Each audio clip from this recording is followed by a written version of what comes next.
What's up, YouTubers? It's Ryan Young, Kama Jiu-Jitsu, and I hope you're all doing well. Here we are in the beginning of a new year, 2018. I'm not one to do resolutions, but if it helps you, I hope you've got them, and I hope you're trying your best to stick to them. Okay, so I've been getting a question here and there over the years, and I see it all the time when people come into our academy and look to sign up. Now, the price of jiu-jitsu can vary from school to school. You know, there are some schools that have it really cheap, some schools that don't charge anything, and some schools that charge tremendous amounts. And really, if you look at it in certain terms, there's a reason for everybody's pricing scheme. So with regard to, and I can only speak from experience from here, Kama Jiu-Jitsu does not tend to be among the less expensive group. In fact, Kama Jiu-Jitsu tends to be among the more expensive group. There's a number of factors for it. It's not because we're greedy and out to make money. Now, granted, a school does need to make money or it won't survive. I could do it for free, but if I do it for free, then that means that we would need to pay the rent for the facilities that we're in. We'd need to buy the mats, and we'd need to pay for cleaning, pay for, various expenses that you have. Facebook page doesn't cost so much, but maybe an ad here or there, or even videos like this. The video channel costs us money. In fact, if you look at it from a business standpoint, Kama Jiu-Jitsu might be a horrible business because Kama Jiu-Jitsu does not pay Professor Dave, it does not pay me, it does not pay Professor Jack Toffer. The business is just really collecting revenues to keep it going. Also, some schools like to have smaller numbers, in which case if you have smaller numbers, oftentimes you'll have higher costs. Other schools with bigger numbers, they may have things like, they may have plans that allow a family to come in and let's say you pay for your first 2 family members and all the rest come in free. I've seen that happen, or I've seen where it's just really inexpensive. But in the end, you have to kind of look at it as a business and say, okay, the business has to survive. So we charge relatively high monthly fees, but we don't do belt testing fees. We don't charge you for your belt. We don't say, hey, we're gonna have testing every month or every 2 months. Hey, you're up for a stripe. You better test for it. And oh, by the way, the test will cost you $50. We don't do any of that. A school that will charge a very low amount would have to do that in order to meet their expenses every month. The question I get now is, Ryan, I'd really like to train jiu-jitsu, but really I don't have enough money, or I can't afford it. That's yes and no. And the reason why I say that is because it really comes down to priorities. If you want to train bad enough, you're going to find a way to do it. Case in point, me.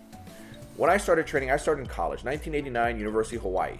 Helson Gracie was the only game in town. If you wanted to learn Gracie Jiu-Jitsu, you needed to go to Grandmaster Helson Gracie. Actually, he was professor then, he's Grandmaster now. It cost $80 a month for 3 times a week.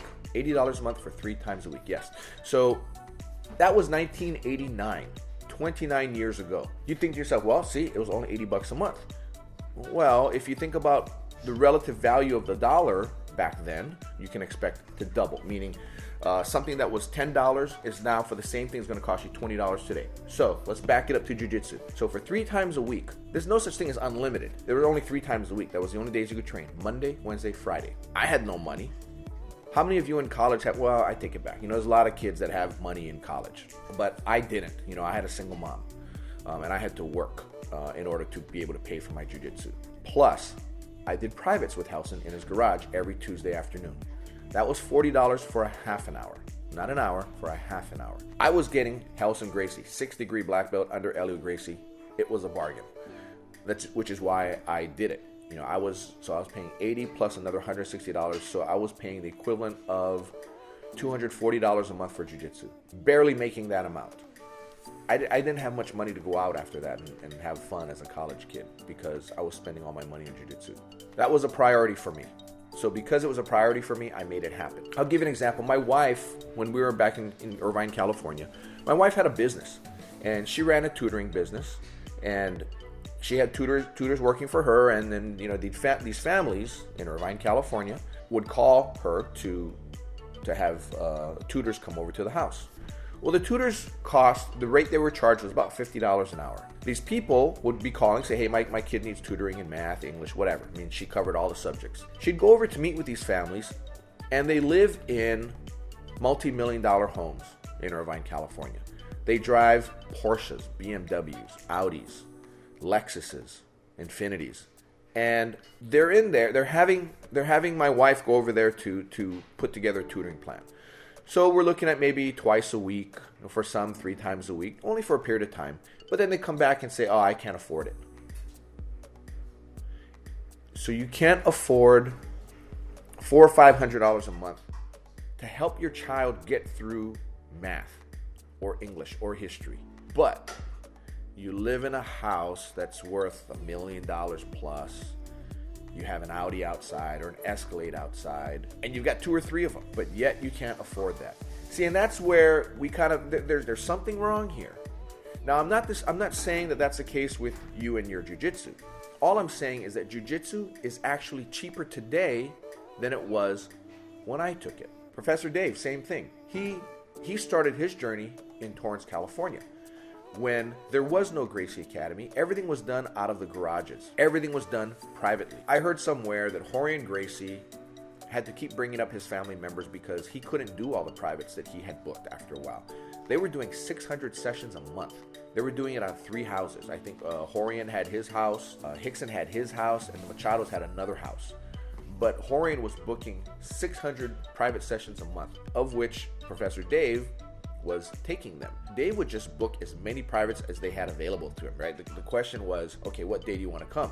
His question was, what days can I come? Well, so he would come 3-4 days a week, maybe more, doing all private sessions. $40 for a half an hour is what he paid as well. When people say, wow, Professor Dave, you really charge a lot. I hear it as yes and no. It's not gonna be cheap to train, but when you think about the investment somebody makes into their jiu-jitsu and learning it from the people they learn it from, if you want to learn from the best, you're gonna have to pay up. Simple as that. And the thing is, the Gracies knew their worth. They weren't afraid to charge for it. Nobody begrudges them, or actually, well, I didn't begrudge them. Dave didn't, because we paid the money. In the absence of value, cost is a problem, if that makes any sense. So if I'm not getting value for the money I'm spending, then yes, cost is going to be an issue, and I'll go somewhere else. So for some people who are very price sensitive, right, to them, it's like jiu-jitsu shouldn't be more than $125 a month. They're not going to come to Kama Jiu-Jitsu, which is fine, right? And that's what the free market's all about. But those who come into our class, and we have members that pay $279 a month to come and train with us. Now, granted, that is the most expensive plan that we have, but to them, it's worth it. They're willing to spend it, right? There are people that train privately with our black belts regularly, meaning weekly or more than once in a week. Because why? There's value to them. Now, with everything, there's not going to be value to everybody for a particular thing. For instance, there are people who might charge $100 a month. I wouldn't train there for $100 a month because why? I'm not getting value for my $100 a month. Maybe I'm getting a type of service that to me is not, I wouldn't even pay $100 for it. On the other hand, there may be something that I might pay $300 a month for. Oh, that's my dog Crunchy saying good morning. Hello. Sorry, guys. In answer to the question, what do I do if jiu-jitsu is expensive? You figure out what your priorities are. There's a lot of things in life, and we have to make choices. And we can choose to afford something, or we can choose not to afford something. If I look at it on a straight objective point of view, if you say you can't afford jiu-jitsu, first ask yourself, how badly do you want to train? Do you really want to train jiu-jitsu? If you do, look at your other expenses, right? This is not jiu-jitsu related. This is just simple life. You have to choose what is most valuable for your time and what is most valuable for your money. Some people, they tell me, oh, I'd like to be good in jiu-jitsu, but I can only come once a week.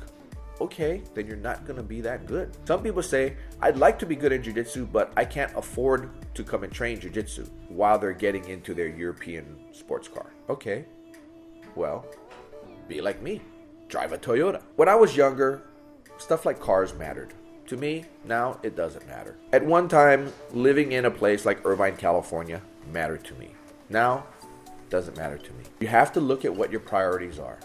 And the funny thing is that jiu-jitsu kind of mirrors life. And that's why I think a lot of you have been watching our channel. It's because we don't show techniques on this channel. We don't. But we go over a lot of things that happen that will make you better in jiu-jitsu that are non-technique related. I'd like you all to be able to afford jiu-jitsu. But in order to get some kind of sacrifice on your instructor's part, think about what kind of sacrifices you can make on your part first. If you think of things in that way, there is nobody alive who cannot afford jiu-jitsu.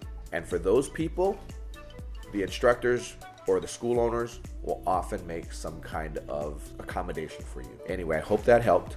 I hope your training is going well. Remember, beginning of a new year. If 2017 was not what you wanted, make 2018 what you want. We can all do it.